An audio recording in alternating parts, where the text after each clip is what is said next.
Hello guys, welcome again to the channel. I want to share with you this new information that I found, and is related to this new package, Ukraine help package that is being proposed by the Biden administration, and it is huge. If you thought it was big when they were sending uh, a few $1 billion worth of weapons to Ukraine. Wait until you see this is 33 billion or 33,000 millions US dollars.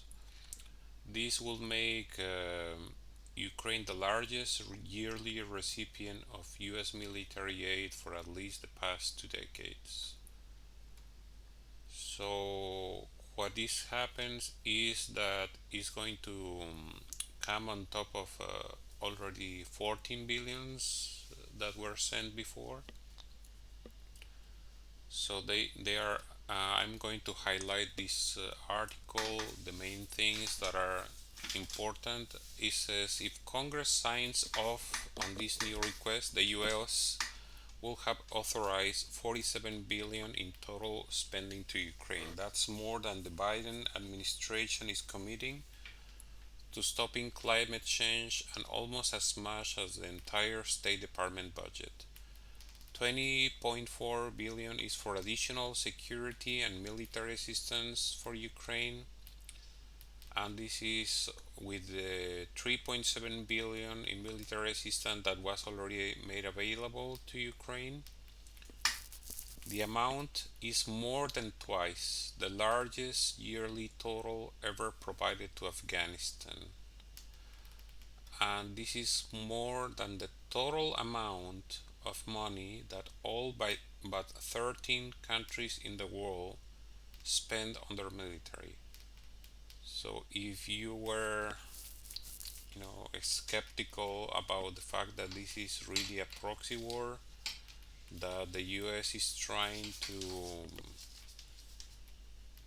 fight Russia through Ukraine, well, here you have it. It is abundantly clear, in my opinion. But pay attention to this, which is something that I mentioned before in another video. One of the primary beneficiaries of this aid package will be Pentagon contractors. Ukraine conflict is good for business. Their CEOs met directly with Pentagon leadership earlier this month to discuss Ukraine security assistance. That's how they call it. But pay attention to this, especially if you are a US citizen. It's vitally important for the US to consider the risk of these arms transfers as well, not the least of which is the potential for getting the US into a direct military confrontation with Russia. Seth G. Jones from the Center for Strategic and International Studies says the risk of a widening war is serious right now. Russian casualties are continuing to mount, and the US is committed to shipping more powerful weapons that are causing those casualties. There is also the possibility that the US arms will fall into the hands of US adversaries as they have in Iraq, Afghanistan, Syria, and elsewhere. And this is without considering the fact that many of these weapon shipments are being destroyed on the ground where when they are deployed to Ukraine.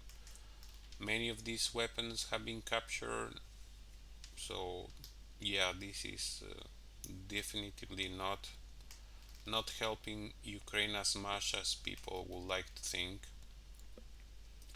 There is also direct economic cost to US taxpayers who ultimately have to foot the bill for this historic aid package. And there is always, the chance for fraud, waste, abuse. So helping Ukraine defend itself is one thing, but it should be done with an eye towards limiting the risk of escalation and unintended economic and security consequences. So let me know what you think about this, what is your opinion, and as always, I'm asking you to like this video, share it in social media, and subscribe to the channel. I hope to see you again very soon, and thank you again for watching.